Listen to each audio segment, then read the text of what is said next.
मंगेश भाऊ तुम आगे बढ़ो, हम तुम्हारे साथ है। ओला दुष्काळ जाहीर करा, जाहीर करा।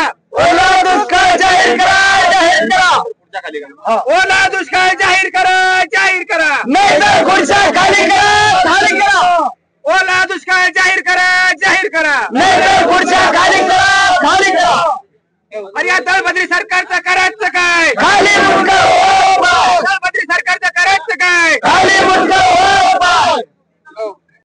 आज शिल्लोडी ते आलो होतो, आपले मंगेश दादा उपोषणासाठी बसले। ते कोणच्यासाठी बसले? ते आपल्यासारखे गोरगरीब शेतकऱ्यांसाठी।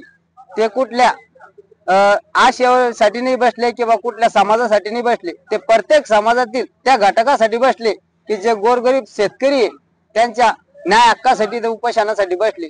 आणि आज आपण सगळेजण आरामशीर 3 टाइम भाकरी खाऊन आरामशीर गोदड्या घेऊन सनी घरी झोपेले। अरे विचार करा जर साक, अरे या निर्दयी शासनानं आपल्या शेतकऱ्यांसाठी काय केलं आतापर्यंत? काहीच नाही। अरे आपल्याला इतका दुष्काळ, वल्ला दुष्काळ जाहीर करत नाही। आणि आपण जे पीक विमा भरला, आपण लाखो रुपये तो सनी या सरकारच्या हवली केले। या ना पीक विमा आपल्याला देत नाही, नुकसान भरपाई देत नाही। अरे काय कामाचं आहे असं सरकार? अरे आज रोजी आजच्या असे डोळ्यात पाणी यासारखी गोष्ट आहे। एक दिवस तरी उपाशी राहून दाखवा तुम्ही। जर कधी तुम्ही एक दिवस उपाशी राहिले ना तर खोटी गोड सांगत नाही, आम्ही सुद्धा उपोषण बंद करू। त्या सगळ्या सरकारला एक विनंती आहे की आमच्या या मंगेश दादाच्याच नाही तर आमच्या संपूर्ण शेतकऱ्याच्या मागण्या मान्य केल्या तर ठीक आहे, नाही तर आम्ही इथून उठणार नाही। आम्ही सर्व शेतकरी बांधवाला एक विनंती आहे, आजपर्यंत आपण एकजूट झालो नाही म्हणून आपली ही आज पण दशा आहे। आता तरी जागे व्हा, उघडा डोळे बघा नीट। अरे येड्या हो, आजपर्यंत आपण शेतकरी वर्ग नुसतेच प्रत्येक पक्षाचे झेंडे घेऊन फिरत राहिलो। अरे कवर झेंडे घेऊन फिरणार आहे? 9 तरुण पोराले एकच हात जोडून विनंती आहे, आजपर्यंत तुम्ही प्रत्येक पक्षाच्या नेत्या मागे हिंडले। अरे कवर नेत्या मागे हिंडता रे? अरे आपल्या बापाच्या पायाला पडलेले भेगा पा। अरे आपल्या बापानं फाटके बाण्याला घालून रात्रंदिवस काबड कष्ट करतो आणि तू खुशाल बिन लाजवानी तिकडं साहेब जय हो म्हणत फिरतो। थोडी तरी लाज वाटली पाहिजे भावा तुला बी। अरे आपल्या बापाच्या कष्टाची जाणीव ठेवा। आणि आजपर्यंत जो कोणी कुठल्याही पक्षाचा असो त्याचा झेंडा घेणं बंद करा आणि आपल्याच मायबापाच्या कामाला कष्टाला बळ द्या। कारण इथं कोणी कोणचा नाही भावनो, इथं फक्त स्वतःचं पोट भरासाठी स्वतः राबणे एवढं लक्षात घ्या। हे शासन कोणचं असू द्या, हे आपल्याला कधीच न्याय देणार नाही। पण सांगायचं एवढंच, मुख्यमंत्री साहेब सुद्धा झोपले असतील मस्त पैकी 21 लाखाच्या बेडवर। साहेब झोपा तुम्ही पण निवांत।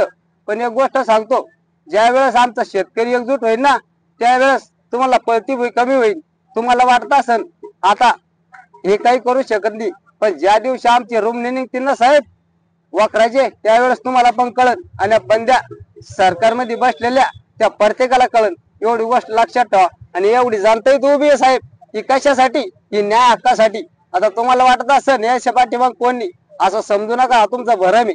तुम्ही आज रोजी तर कोणीच येऊन पाहायला तयार नाही।